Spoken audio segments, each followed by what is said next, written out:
Ce n'est donc pas, on s'en doute, Jacques Brel qui s'invite sur le LN24 midi, mais presque, puisqu'on a Chaumélan et Rémi Delmont. Alors, j'ai peur de confondre, c'est Chaumélan et Rémi. Mochelan. Mochelan, ah mince, je l'ai mal noté, voilà, Mochelan. Mochelan. Le slammer, Mochelan et Rémi de l'autre côté du plateau. Alors tant qu'on y est, Raymond Junior. Raymond Junior, oh là là, mais c'est mon vrai nom, Rémi, c'est très bien. C'est parce que j'avais Jacques Brel en tête, parce que vous allez quand même nous parler de Jacques Brel sur le plateau de LN24 avec Le Grand Feu qui se joue au Théâtre de Poche. Alors il faut dire que Jacques Brel a beaucoup de succès parmi nos contemporains, et là vous le revisitez à nouveau, ça doit être quand même un gros challenge de revisiter Jacques Brel. Il faut avoir confiance en soi quand même. On se disait pendant la création qu'on est en train de grimper l'Everest en chaussettes, ça peut glisser à tout moment. En effet, oui, gros challenge, mais l'idée c'était pas d'être dans un tour de chant, dans un concert ou dans un cabaret, de reprendre les plus grands tubes, les plus grands classiques et de faire un concert. C'est vraiment notre équipe avec Jean-Michel, Raymond et moi-même, on est vraiment dans un théâtre musical, et c'est-à-dire que l'idée c'est de créer le trajet d'un personnage de fiction, et donc là c'est quelque part un rappeur des rappeurs qui font de la musique et qui retraversent l'œuvre de Brel pour retrouver un sens à leur propre écriture, à leur propre démarche, et donc c'est voilà, la question c'est: qu'est-ce que Jacques Brel a encore à nous dire en 2019 sur un plateau, et en quoi ça nous nourrit aujourd'hui pour aller plus loin dans notre démarche artistique. Dès lors, je vous pose cette question. Qu'est-ce que Jacques Brel a encore à nous enseigner en 2019 ? Parce que vous revisitez les chansons qui ne sont pas les plus connues. Entre autres, on a commencé en tout cas par... c'était un postulat de départ, un peu de se dire on va essayer de creuser dans celles qu'on ne connaît pas nous-mêmes ou qu'on ne connaît pas forcément, et que du coup le public ne connaîtra peut-être pas. Et qu'est-ce qu'il a à nous dire Je sais pas. Ce qui est sûr, c'est que à la première, je me suis planté en plein milieu d'un morceau. Ça s'est pas trop vu, je crois, pendant Le Diable. Mais parce que j'écoutais les paroles, j'étais concentré dessus, et ouais, c'est toujours d'actualité en fait. Les choses dont il parle, la vision qu'il avait du monde, de la société, était vraiment super juste. On a envie d'entendre évidemment votre façon de vous réapproprier Jacques Brel. Donc je vous propose qu'on découvre cette courte bande-annonce avant de vous retrouver. Un jour, le diable vint sur terre pour surveiller ses intérêts. Il a tout vu, le diable. Il a tout entendu. Il s'est levé, le diable. Il a prononcé un discours.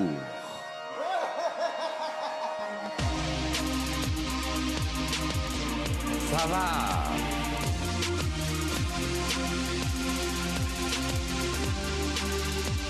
Ça va. Avec les femmes, on a de la passion, de la patience, et puis des remords. Mais mon amour, mon doux, mon tendre, mon merveilleux amour, de l'aube claire jusqu'à la fin du jour, je t'aime encore, tu sais. Je t'aime. Le reste de ma vie, c'est un océan dans lequel je nage. Je vais pas couler, je peux pas couler. Ma raison d'être, c'est de monter sur scène, mais pas pour gagner ma vie, Au contraire, pour ne pas la perdre. Pour ne pas perdre sa vie, il faut peut-être aller voir le spectacle Le Grand Feu qui se joue au Théâtre de Poche. Est-ce qu'on peut parler d'un spectacle ? Parce que j'allais dire one-man show, mais c'est un two-man show. Donc comment on peut parler de cet ovni ? C'est un ovni, c'est souvent ce qu'on nous dit, un projet hybride. Non, l'idée c'est vraiment du théâtre musical. C'est vraiment, on fait beaucoup de musique, on interprète des morceaux, mais il y a la dimension théâtrale qui est là parce qu'on joue deux personnages qui sont en question, et on suit le trajet de ces deux personnages pendant la pièce. Théâtre musical, alors on a rarement l'occasion de demander aux comédiens de jouer la pièce, mais là on a l'occasion de demander aux slammeurs peut-être de nous proposer un court extrait de ce spectacle. Donc peut-être le morceau dont il parlait, Le Diable, on va peut-être rebondir là-dessus. Il y a toujours un peu partout des feux illuminant la terre, ça va. Les hommes s'amusent comme des fous au dangereux jeu de la guerre, ça va. Des trains déraillent avec fracas parce que des gars pleins d'idéal mettent des bombes, sur les voix, ça fait des morts originales. Ça fait des morts sans confession, des confessions sans rémission. Ça va. Bravo, c'est fou. Il y a vraiment une sonorité qui à la fois vous est propre et qui à la fois nous rappelle Jacques Brel. Comment vous avez fait ce travail-là ? Ça, honnêtement, c'est pas vraiment un travail. Je veux dire, c'est dans le sens où c'est assez naturel. Moi, j'essaye pas d'imiter ou de fabriquer quelque chose de faux. Je viens avec ma personnalité, avec ce que je suis. Ça veut dire que vous êtes inspiré de Jacques Brel avant même de faire ce spectacle ? Moi, j'ai grandi avec Jacques Brel. C'est le premier, le premier chanteur qu'on m'a fait écouter, que ma maman m'a fait écouter. Donc, j'ai tout petit enfant, j'ai écouté beaucoup Jacques Brel. Je l'ai laissé de côté pendant quelques temps, puis j'y suis revenu, mais sans doute que ça a dû intégrer, oui, j'ai dû l'intégrer à un moment. Bon, la question qu'on se pose, c'est d'où vient cette idée de revisiter du Jacques Brel ? On sait que le théâtre de poche a tendance à construire ses spectacles avec ses comédiens, ses acteurs, ses artistes. Ici, comment s'est passée cette collaboration ? Il y a une envie vraiment qui venait de vous, de parler de Jacques Brel, de rendre hommage à Jacques Brel ? Je crois que c'est à toi de répondre. Hein. Oui, c'est un spectacle qu'on a créé au Théâtre de l'Ancre à Charleroi avec Jean-Michel Van den Eyden, directeur et metteur en scène, avec qui on a fait Né Poumon Noir, notre premier spectacle, et on avait envie de retravailler ensemble. On était en train de réfléchir enfin, j'étais en train de faire des propositions pour un nouveau spectacle. J'étais en résidence là-bas. Et un jour, il m'a entendu, il était un peu caché, il venait me voir et puis il a entendu que je rappais du Brel, mais comme ça, j'étais dans une session où je mettais des instrus, je rappais un petit peu tout ce que j'aimais bien, du Brel, du Brassens, du Renaud, enfin j'essayais plein de trucs et il est arrivé, il a entendu et donc il m'a dit, ben voilà, reviens dans 3 semaines, prépare 3 textes de Brel et reviens dans 2 semaines et on en discute. Et c'est un petit peu né comme ça, puis on en a discuté ensemble. Il y a eu plein de facteurs. En fait, ça a été une espèce d'alignement des planètes qui se sont... Parce qu'il y avait une planète dont vous avez besoin, et c'était effectivement celle de Raymond. Ah oui, non, plus que besoin, une nécessité. Et puis on est vraiment une équipe, donc on travaille ensemble là-dessus. Mais c'était vraiment l'étape avant sur le contenu. Qu'est-ce qu'on va faire, qu'est-ce qu'on va raconter avant la mise en musique. Et puis le fait enfin, c'est toujours l'anecdote que je raconte, mais elle est vraie, elle est à la base. Donc, je venais de vivre une rupture très difficile. Ça démarre toujours de là. Hein. Je réécoutais Jacques Brel dans la voiture et mon fils, qui avait 6 ans à l'époque, on remonte dans la voiture le lendemain et il me redemande Jacques Brel. Et tous les jours de la semaine, il m'a redemandé « Ne me quitte pas ».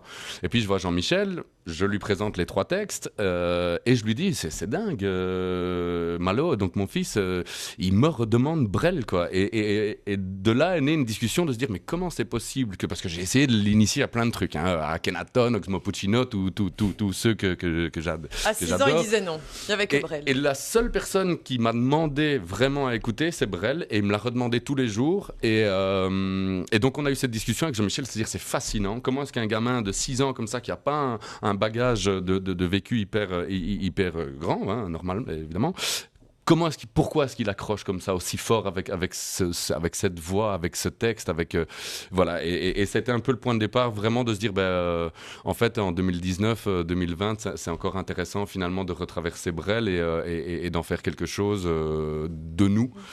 Et voilà. Et d'ailleurs, ça, le site du Théâtre de Poche le dit parfaitement, parce que je vais reprendre les mots que j'ai lus sur le site en présentant votre pièce. C'est cette façon que Jacques Brel a de rester immortel, hein, parmi nous, parmi les nouveaux talents, parmi les talents émergents. On parlera de Stromae, on parlera de toute une série d'artistes qui se sont emparés de Brel et qui ont essayé à un moment donné de lui rendre hommage en chanson.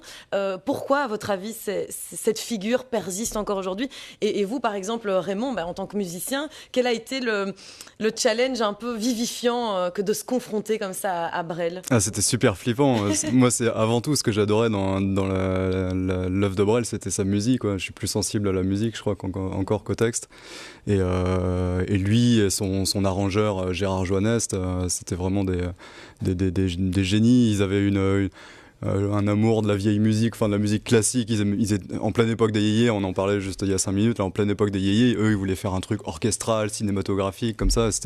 Moi j'adore, hein, c'est très illustratif, la musique illustre le texte qu'elle accompagne. Et là vous êtes seul, donc c'est quand même un challenge. Et là je suis seul, et on était parti sur quelque chose de super minimaliste. Les premières instrus qu'on avait fait, on voulait faire un truc actuel en fait, donc j'avais fait une instru très trap, avec un petit synthé et juste un petit beat vraiment le plus épuré possible. Et Jean-Michel m'a dit, moi j'aimerais bien plus d'orchestration, parce que le metteur en scène, lui il voulait de l'orchestration machin, et en plus la Fondation Brel nous a dit, les gars, vous faites vos spectacles, il n'y a pas de souci, mais par contre, il faut qu'on reconnaisse les morceaux. Il faut qu'on reconnaisse les musiques d'origine. Donc, c'était la contrainte supplémentaire, c'était ça. Donc, j'ai été obligé de sampler. Donc, logiquement, quand on sample, en général, on essaie de le faire. Sampler, c'est prendre des petits morceaux de musique qui existent déjà et faire un morceau avec Daft Punk. Presque tous leurs morceaux viennent de samples de disco des années 70. Donc, vous avez samplé du J'ai dû sampler du Brel, mais de manière obligatoire. Et, donc, c'était autre chose, mais c'était super excitant. Une autre question qu'on se pose, c'est comment ça s'est passé la rencontre entre vos deux façons d'adopter le Brel. Est-ce qu'il y a eu une négociation? Est-ce qu'il y a eu différentes façons de voir, de voir et de comprendre Brel sur les choix des musiques, sur les choix de l'interprétation, sur les choix de la façon de rendre la musicalité autour des textes? Est-ce qu'il y a eu des discussions ou c'était parfaite idylle? Il y a eu énormément de discussions, mais là où il y a eu le plus de discussions, c'est sur le personnage. Sur l'homme Jacques Brel et sur ce côté fascinant de se dire à chaque fois qu'il était à l'apogée de quelque chose, il a arrêté. Il arrête sa carrière musicale alors qu'il est au sommet et qu'il aurait pu encore continuer 20 ans à faire des tournées, mais non, il s'est arrêté. C'était quelqu'un qui était profondément attaché à l'aventure, au renouveau et à ne jamais avoir facile. Et je crois que la contrainte et les discussions, c'est de se dire comment est-ce qu'on peut se compliquer les choses pour respecter l'esprit du grand Jacques. Faut pas que ce soit facile. On veut pas faire un truc facile. On veut faire un truc qui ait du sens. On veut faire un truc qui parle d'aujourd'hui à aujourd'hui. Et le plus difficile, du coup, ça a été quoi? Le plus difficile, ça a été de se dire comment faire cette rencontre entre ceux qui aiment Jacques Brel et qui vont venir pour voir Jacques Brel et qui ne connaissent pas le rap ou peut-être n'aiment pas le rap, et ceux qui ne connaissent pas Jacques Brel, qui connaissent le rap, qui aiment le rap. Et donc ça a été de se dire, nous on veut faire un spectacle où il y a une rencontre entre ces deux mondes-là. Et donc ça a été tendu et chaud. Parfois on était d'accord, parfois on n'était pas d'accord sur la manière de s'y prendre. Et puis le beau résultat, c'est que ça fonctionne et que le public est très content. Et moi, j'adore voir un papa ou une maman avec leurs enfants qui viennent nous voir après le spectacle en nous disant on a apprécié ensemble ce spectacle-là pour des raisons différentes. Et là, maintenant, on va aller manger, on va en discuter. Pourquoi toi, t'as apprécié? Pourquoi moi, j'ai apprécié? Mais c'est génial. Ça, c'était vraiment un objectif. Et je pense qu'on peut dire qu'il est rempli. Donc ça fait plaisir. Eh bien, on espère que les salles seront remplies aussi entre le 10 et le 21 décembre au Théâtre de Poche à Bruxelles, puisque c'est là que vous exportez votre spectacle, votre théâtre musical.